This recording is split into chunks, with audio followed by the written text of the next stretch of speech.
If you think that your life is hard and you're giving up on that because you think your life is unfair, think again. I was 18 years old when I got married. I belonged to a very conservative family, a Baloch family, where good daughters never say no to their parents.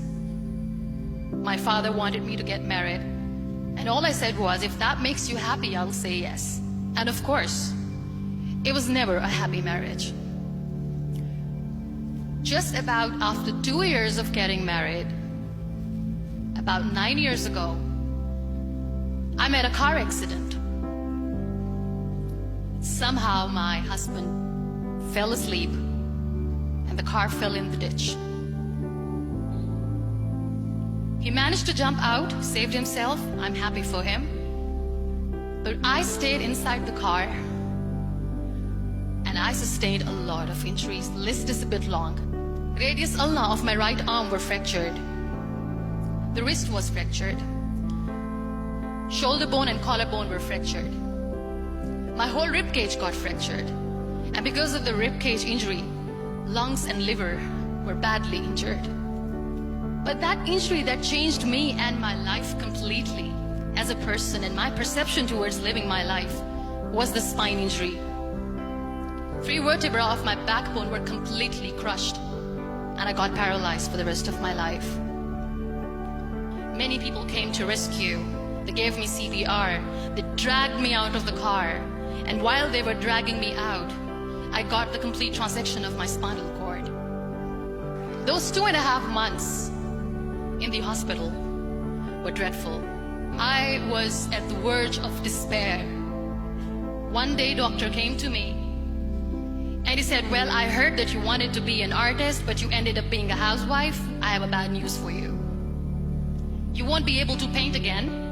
Next day, doctor came to me and said, your spine injury is so bad, you won't be able to walk again. I took a deep breath and I said, it's all right. Next day, doctor came to me and said, because of your spine injury and the fixation that you have in your back, you won't be able to give birth to a child again. That day, I was devastated. I still remember, I asked my mother, why me? And that is where I started to question my existence. Why am I even alive? And that is where I realized that the words have the power to heal the soul. My mother said to me, this too shall pass.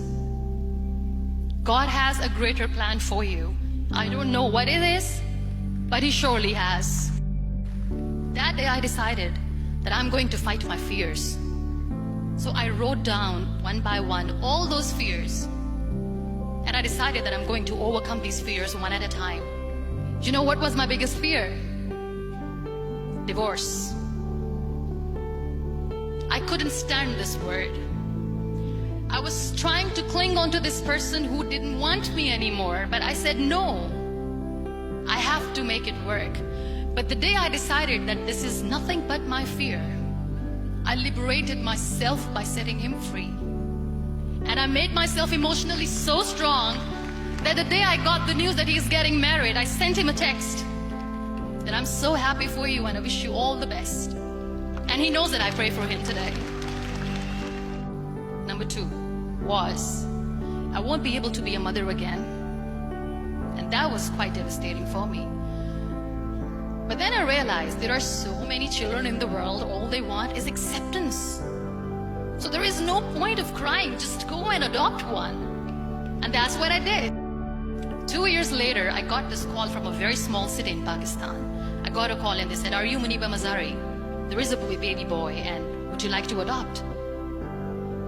And when I say yes, I could literally feel the labor pain. I said, yes, yes, I am going to adopt him. I am coming to take him home.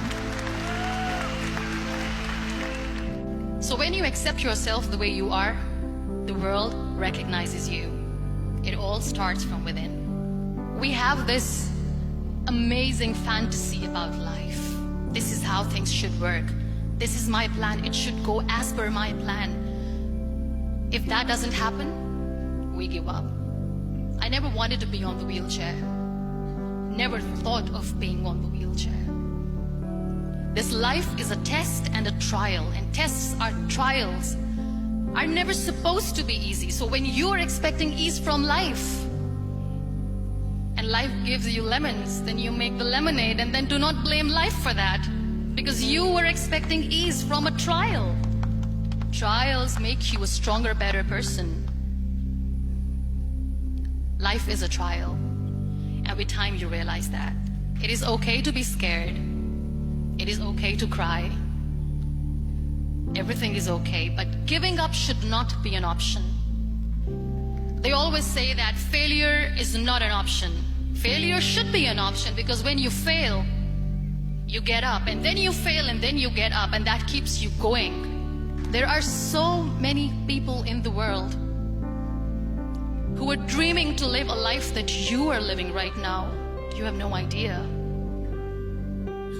Embrace each and every breath that you are taking. Celebrate your life. Live it. Don't die before your death. Live your life fully. Accept yourself the way you are. Be kind to yourself. Real happiness lies in gratitude. So be grateful, be alive, and live every moment.